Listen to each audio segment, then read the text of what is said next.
Okay, good afternoon. My name is Simon Willison. We're having technical problems with screens, so I'm just going to talk and wave my arms at you.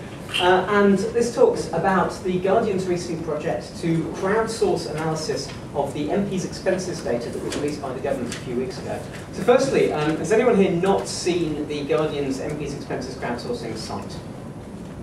A few people. That's all right. Once we get the screen up, I'll show you what it looks like. Basically, what happened, so everyone's probably bored to death of the whole MP's expenses story by now. But essentially what happened is a journalist called Heather Brooke spent 5 years in court and battling things and writing letters, and trying to use the Freedom of Information Act to get the detailed information on what MPs have been claiming on their expenses out of Parliament. And so she used the Freedom of Information Act. She got given sort of rough summary data saying roughly how much they spent on travel. She said, well, look, with this kind of thing, the devil's in the details. I want their actual expenses forms. And Parliament spent literally 3 or 4 years in court and then with private lawyers and then trying to pass laws in Parliament that would mean that they were exempt from the Freedom of Information Act, trying to keep this data out of the public. And they finally committed to releasing it properly when the Daily Telegraph somehow got hold of a CD with all of this data on it. And that was a couple of months ago, and they started publishing stories and pretty much destroyed our parliamentary democracy in the process. So, had the Telegraph not done that, the expenses would still have come out. And in fact, they were due to come out in July this year. They actually ended up coming out in June, so presumably somebody started trying to bump forward the release of all of this information due to the sheer embarrassment of what was going on at that. And if you haven't seen these documents, basically the government released 450,000 pages of dubious, scanned, handwritten notes and forms and all of this stuff as a massive document done. There's a massive document done and said, there you go, completely open and transparent government, 450,000 pages. What else could you possibly want? So, I work for the Guardian newspaper. In April of this year, I was in a meeting where somebody said, so these expenses are due out in a couple of months. Is there anything we can do with these? We don't know what format they're going to come out in.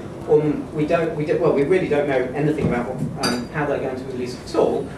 But is there something clever that we can do on the technology side? Is there something you techies can do to help us look through all of this data? And so we did a back-of-the-envelope calculation and figured there were probably going to be about 150,000 pages of documents. Turns out we were 3 times too low on that. And the obvious thing to do with these was something around crowdsourcing. When you've got that much data coming out, you need to get as many eyeballs on it as possible. The Telegraph had, I think, something like 20 journalists in a room for 2 months sifting through all of this stuff. But when the data came out to the public, we obviously were going to want to try and get stuff out as quickly as possible. Then in June, and you might get my slides over a moment. In June, we heard that the expenses have been, the release of these documents have been bumped forward. They're going to be out next week. So at that point, we had basically about 10 days between then and when these expenses documents were coming out. And the pressure to sort of figure out how to do this went up quite a bit. So on Thursday the 11th of June, I built a proof of concept application that was basically trying to prove that it would be possible to have some kind of application which could have members of the public helping us filter through all of these documents. And the deal I sort of gave myself is if by the end of the day I can get something that looks like within a week we could have it usable, then maybe this is a project we should go ahead with. On Monday, so 2 days later, we had the tentative go ahead to actually turn this into a real project. So we added a designer and client-side engineer on the Tuesday, we added a systems administration guy on the Wednesday, and Thursday morning is when these documents were due to release. So we went into Thursday with still not really any idea of how these documents were going to come out. We had a few guesses, and an application which had been tested on about 100 pages of pre-release documents that a few civic-minded MPs had released on their own websites. But we really didn't know what to expect at all from the document release. So at this point, have we got any luck with that PDF? Okay. Do you want a web browser? Yeah, tell you what, I'll go with the web browser. So I'll show you the thing that we launched. Is there a mouse? Sorry. IE7. I don't think I've ever tried this thing in IE7. It is one of our supported browsers. That's probably for projects that take less than 4.5 days.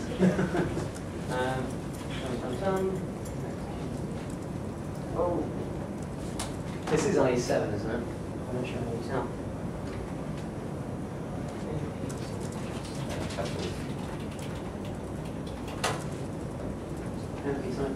We've got too many S's in there.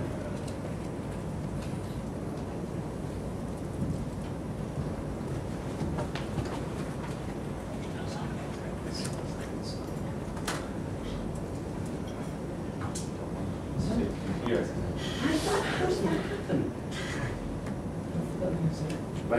It's computers. Now it's doing capital S. Go on. Lowercase s. Lowercase s. Do we know if this has an internet connection? Yeah. Well, we're guessing whether or not it has an internet connection. Tell you what, I'll show you one here. So, this is the application that we went live with on Thursday.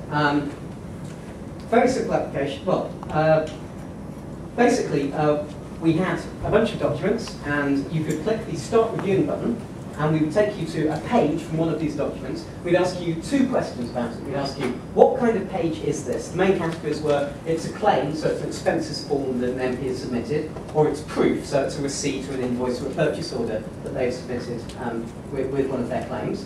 Is this page interesting? Should we investigate further? There are 4 buttons here, but only one of them really mattered for our purposes. There we go.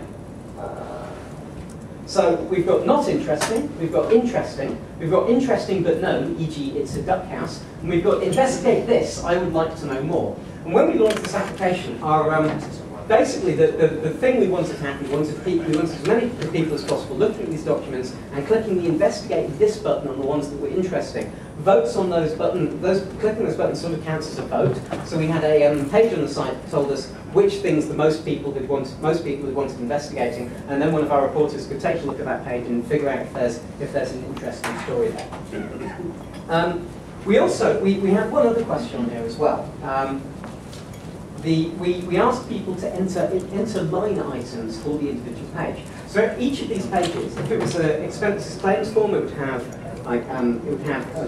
most of the forms at the same kind of format. They have just the amount, the date that they claimed it, and what the MP claimed that expense was for. If it was a receipt or a purchase order or so on, we had exactly the same information.